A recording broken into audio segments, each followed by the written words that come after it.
Hey, Steve Mignoni here at Bernarson Auto Wrecking in Bernarson, Massachusetts. Well, the votes are in deciding the fate of the Hubcap game. We had 21 people saying no and 22 people said yes. So Hubcap game is back. So this is the 15th installment, so let's get started. Okay. 1959 or 60 Chevy full-size, probably an Impala. And again, by this point in time, Impalas could be had as a four-door, but again, a one-piece stamping. Kind of cool, but here's the crossed flags, also seen on Corvettes. So again, the Corvette's mystique was trickling on down to the rest of the Chevy passenger car line. Another version of that, this one perhaps a 59 or a 60, but again, we can see it's similar but not the same. Again, sometimes the devil's in the details. If you're restoring a car and you need one or the other hubcap, well, this is where to find it. More Chevy right here. We can see those little bow ties right there. 56 Chevy, of course, right here. One-piece stamping, and this is probably on the front. Once again, we can see the grease from the front wheel bearing dust cap seeping a little bit over time. Oh yeah, well, here's one from the blue oval family right here. About a 1966 Ford Galaxy, perhaps a 7-liter or 500 XL. The center cap would tell the story, but it's cool how this has holes for the actual chrome-plated acorn nuts. And again, this is a multi-piece wheel cover, inner and outer crimped together. The center here is bolted on.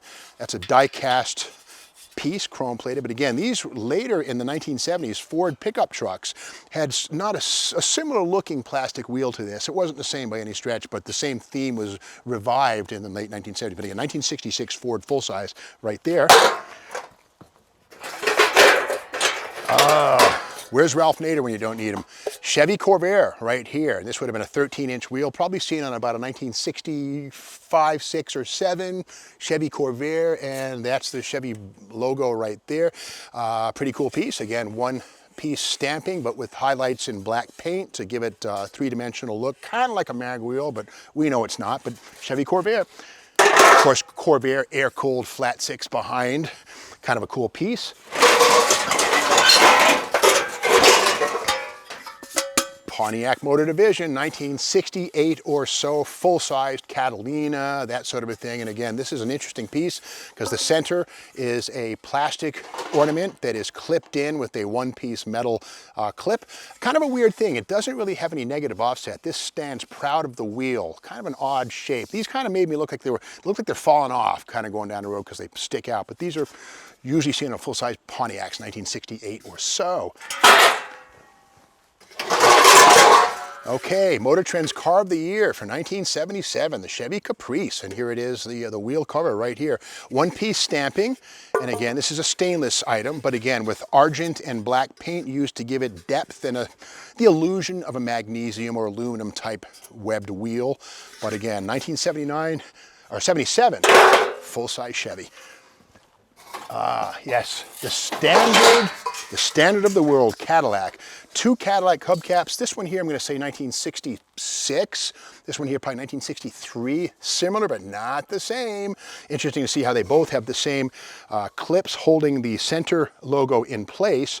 And the logos themselves almost look identical, but they're not. If you see that they have the same shape, same 2 pins on the back, but one of them's a little thicker in its detail. So again, the devil is indeed in the details.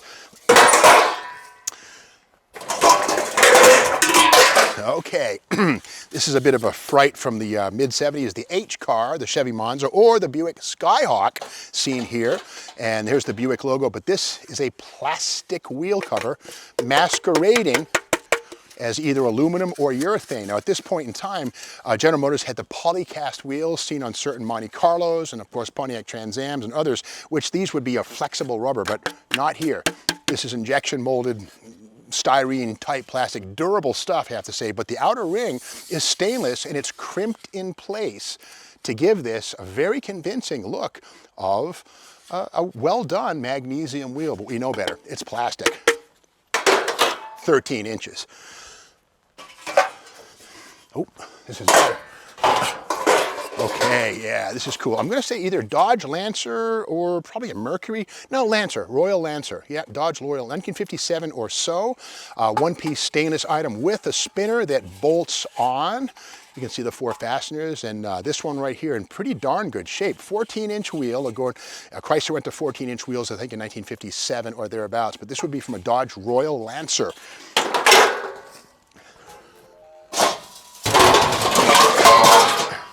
Another trim ring. This is kind of weird. Trim rims come in many sizes and shapes. This one here has these little divots in it around the perimeter. Not sure what this is from. It is stainless. It's probably a 13, but that's kind of an unusual item.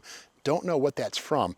But we do know that this here is probably from a Rover, one of the 3500 series or a 2000 series, which would be the 4-door cars that were imported here from roots of England, or the Rover, I should say.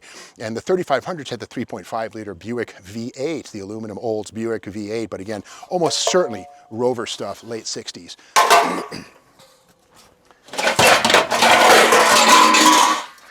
Okay, Buick 1966 basic Skylark stuff. Now the problem with these things, if you can hear that, that's the center cap, a little plastic ornament, getting loose. So the problem is going down the road, what's that sound? What's that sound? Better sell the car, better trade it in, something's going wrong. No, it's just your hubcap center.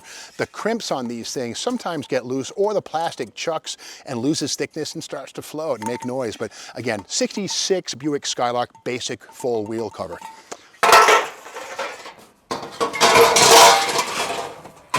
Oh, this is interesting. This is from probably a Pontiac Ventura, which would be the Pontiac version of the Nova, say 1976 or so, something like that, second gen. But again, a one-piece stainless steel stamping. And again, the Pontiac Arrowhead is a glued-on sort of metal add-on sticker.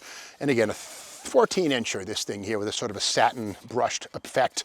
But again, a one-piece mid-70s Pontiac Ventura.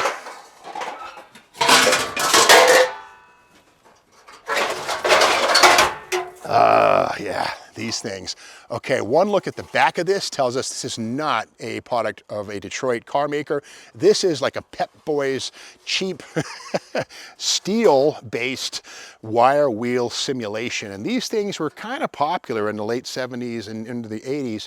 There's also plastic versions of these things that were particularly hideous. But these things weigh a bunch. And the trouble is, while they're fairly elaborate and kind of convincing, the material stinks and these things begin to rust if a cat looks at them. We can see this one right here. The center bolts on, but this thing is reverting back to its basic elements. The center, this goofy looking sort of laurel crest thing, that's plastic, which is kind of a weird thing. That's going to live forever. The rest of this thing will be dust within 10 years.